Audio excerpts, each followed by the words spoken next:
사이다 무비튼. 내 이름은 호구남, 54살의 독신, 직업은 회사원이다. 이 나이에 혼자 산다고 하면 딱하게 생각하는 사람도 많지만 솔직히 나는 지금이 가장 행복하다. 이유는 단 하나, 악처와 고약한 딸한테서 이제야 겨우 벗어났기 때문. 전처인 고진숙과는 내가 32살일 때 결혼했다. 아내는 이혼 경력 1번과 2살 된 딸이 하나 있었다. 아내가 딸아이를 임신했을 때 남자가 도망을 갔고 어쩔 수 없이 싱글마더가 됐다. 도시락 가게에서 일하던 아내는 내가 일하는 회사에 주문 도시락을 배달하러 매일 왔었다. 항상 웃는 얼굴, 활기차게 일하는 그녀의 모습에 나는 첫눈에 반해버렸다. 내가 먼저 아내에게 말을 걸었고 처음 둘이서 만났던 날 아내가 혼자서 딸아이를 키우고 있다는 사실을 알게 됐다. 도시락 가게 말고도 신문 배달까지 하면서 딸아이를 키우고 있다는 걸 알고 난 뒤 나는 아내를 더 좋아하게 됐다. 그리고 동시에 내가 이 여자를 지켜주고 싶다는 생각에 이르렀다. 아내에게 고백하고 연인으로 발전. 다시 1년 후에 결혼하고 우리 셋은 드디어 가족이 됐다. 딸아이 재아는 아직 2살이었고 함께 살다 보니 자연스럽게 나를 아빠로 받아들였다. 딸아이 관점에서 나는 너무 당연하게 그냥 아빠였다. 우리 셋은 사이좋고 행복한 가정을 이루는데 성공한 듯 했는데 딸아이가 10살이 됐을 때 아내와 같이 딸아이 운동회를 갔다 돌아오는 길에 갑자기 딸아이가 내 친구가 나더러 아빠랑 하나도 안 닮았대. 라는 말을 했다. 아내는 필사적으로 누가 그런 말을 해? 네가 아빠랑 닮은 데가 얼마나 많은데? 라고 둘러댔지만 나는 이제 딸아이한테도 사실을 말해줄 때가 왔다고 생각했다. 딸아이를 속이는 것 같아서 마음이 편하지 않았고 비밀로 해도 언젠가는 분명히 알게 될 일인데 계속 거짓말로 잠깐 위기를 모면하려고 하다가는 결국 딸아이의 상처를 더 키우는 거라는 생각이 들었다. 아내와 상의한 후 딸아이에게 사실을 말해줬을 때 딸아이는 당연히 놀랐고 감당이 안 되는 모습이었지만 곧 그래도 나한테 아빠는 아빠뿐이야. 라고 말하는 딸아이의 의젓함에 한없이 행복했었다. 그렇게 우리 셋은 여전히 행복한 가족으로 잘 지냈고 다시 10년이란 세월이 흘렀다. 그런데 딸아이가 22살이 되던 해 사춘기 때도 나하고 별 문제 없이 대화를 나누던 딸아이가 갑자기 나를 대하는 태도가 차가워지기 시작했다. 나이 탓인지 몸에 살이 붙고 중년 남성 체형이 된 점을 지적하면서 징그러워! 라며 말끝마다 쏘아붙였다. 말투만 그런 게 아니라 저녁 먹는 시간을 나하고 겹치지 않게 한다거나 내가 샤워하려고 하면 보일러를 꺼버린다거나 하는 식으로 의도적으로 나를 괴롭히려는 게 느껴졌다.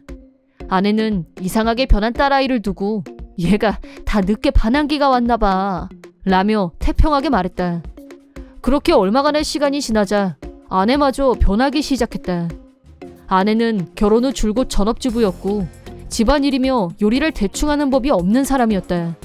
그런데 갑자기 내 것만 차별하기 시작했다. 아내와 딸은 스테이크, 비프 스튜를 먹으면서 나는 난데없이 젓갈에 맥주 한 잔만 덜렁 있는 날이 허다했다. 대체 나한테 왜 이러냐고 아내에게 직선적으로 물어보자 아내는 당신 배 나온 것 좀 봐. 내가 창피해서 그래. 앞으로 저녁은 그것만 먹어. 라고 했다. 옆에서 딸아이가 정 배고프면 편의점 가서 몰래 사 먹고 오던가. 라고 비웃었다. 이 두 사람이 갑자기 왜 이렇게 변해버린 건지 아무리 생각해도 짐작 가는 게 없었다. 그런 생활이 2년 정도 계속되던 어느 날 집에 있는 게 힘들어진 나는 이혼을 생각하게 됐다.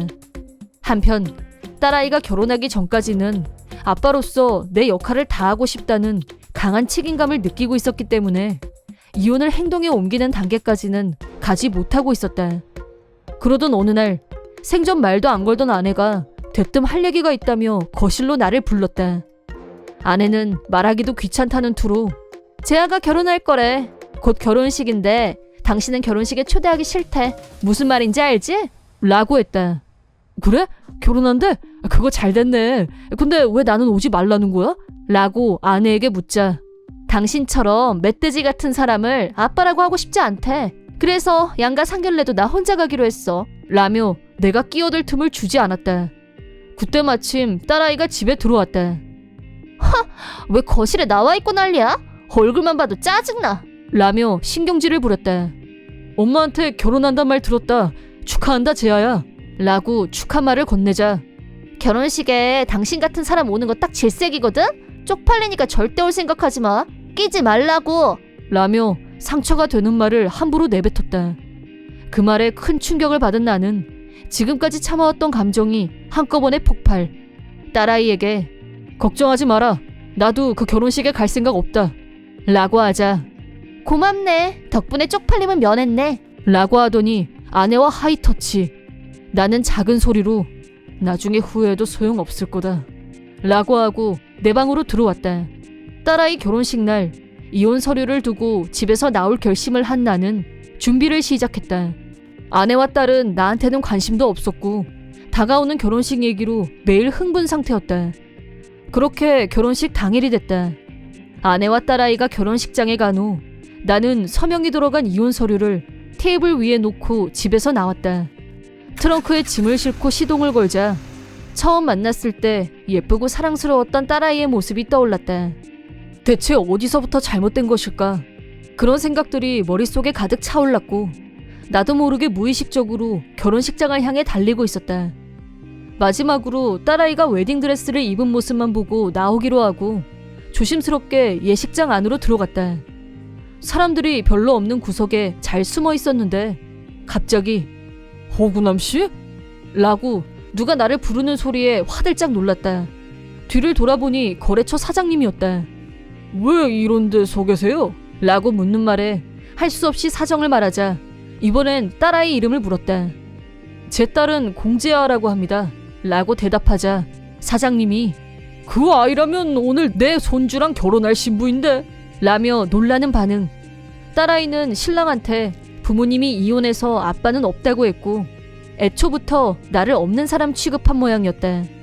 그뿐 아니라 결혼식에는 이미 친부가 와 있다는 충격적인 말을 들었다. 친부 얘기는 처음 듣는 거였고 나 모르게 아내가 계속 연락을 해온 게 틀림없다는 생각이 들었다. 그때였다.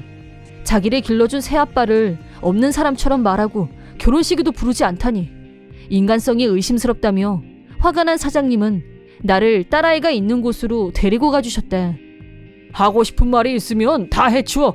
그래야 후회가 없어. 사장님은 내 마음을 다 알고 있는 듯 어깨를 토닥인 후 신부 대기실 문까지 직접 열어주셨다. 문이 열리자 아내와 신랑, 신부, 그리고 내 또래로 보이는 낯선 남자가 함께 있었다. 내 얼굴을 보자마자 딸아이가 오지 말라고 했는데 대체 왜 왔어? 징그러운 인간. 라고 경로. 내가 그것보다 이 사람 대체 누군데 여기 있는 거야?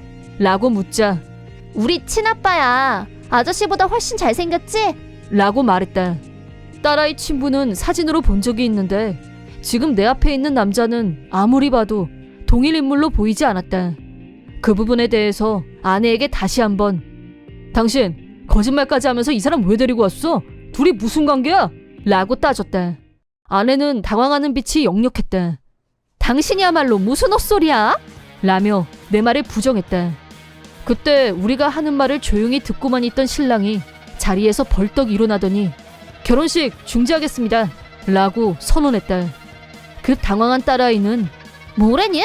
갑자기 뭐 하자는 거야? 라며 소리쳤다. 그러자 신랑이 너 나한테 엄마하고 둘이서 산다고 했었지? 난 거짓말하는 사람하고는 평생 같이 살 수 없어. 그리고 어떻게 아버지한테 결혼식에 오지 말라고 할 수 있어? 사람의 도리가 아니잖아. 게다가 뭐 징그러운 인간? 너랑은 안 될 것 같다. 라고 하더니 결혼식 스태프를 불렀다. 딸아이는 아니야. 이 사람 우리 아빠 아니야. 라면서 산증인을 앞에 두고도 거짓말로 변명을 늘어놨다. 나는 아내와 처음 보는 남자를 향해 다시 한번 무슨 관계인지 추궁했다. 내 말에 묵비권을 행사하고 있는 두 사람을 보더니 사장님이 나서서 사실대로 말하지 않으면 당신 딸을 결혼 사기로 고소하는 수도 있어요. 라고 압박했다. 나도 물러서지 않고 흥신소 사람 붙이면 바로 답 나오는 일이야. 라고 가세했다. 그러자 아내가 겁을 먹었는지 남자와의 관계를 실토했다. 두 사람은 2년 전부터 불륜 관계였고 아내는 불륜 상대를 친부로 둔갑시켜서 나를 방해물로 만드는 작전을 세우고 실행에 옮겼다. 아내는 아빠가 젊은 여자랑 바람난 것 같아. 라는 거짓말로 딸아이를 선동했고 그 결과 화가 난 딸아이는 나한테 폭언을 퍼붓기 시작한 거였다. 드디어 궁금해했던 진상을 알게 되고 딸아이가 아내에게 가스라이팅 당했다는 걸 알게 됐지만 지금까지 내가 받은 상처를 생각하면 용서가 쉬운 일은 아니었다. 그 후 나는 아내와 불륜남에게 위자료를 청구했고 그 돈으로 원래 계획했던 것보다 좀 더 좋은 아파트를 구매했다. 아내는 불륜남과 결혼까지 생각하고 있었던 모양인데 알고 보니 불륜남은 가정이 있는 남자였고 바로 관계가 끝나고 말았다. 이혼 후 그동안 같이 살고 있던 아파트도 바로 매각했다. 현재 전처는 기숙사가 딸린 공장에서 일하며 힘들게 살고 있다고 들었다. 딸아이는 결혼이 파탄나고 신랑 측으로부터 손해배상 청구를 받은 후 충격이 컸는지 회사도 다니지 못할 정도로 우울증에 빠져 있다고 한다. 직장도 잃고 집마저 없어지자 나한테 연락해서 도와달라고 했지만 나는 독하게 마음먹고 부탁을 거절했다. 딸아이는 앞으로 힘든 일을 많이 겪게 될 것으로 보이지만 이번 경험을 교훈 삼아 사람을 소중히 여기는 사람이 되길 진심으로 바라는 바이다. 이번 영상은 어떠셨나요? 재밌게 보셨다면 구독, 좋아요에 댓글까지 달아주시면 감사하겠습니다. 그럼 다음 영상에서 만나요.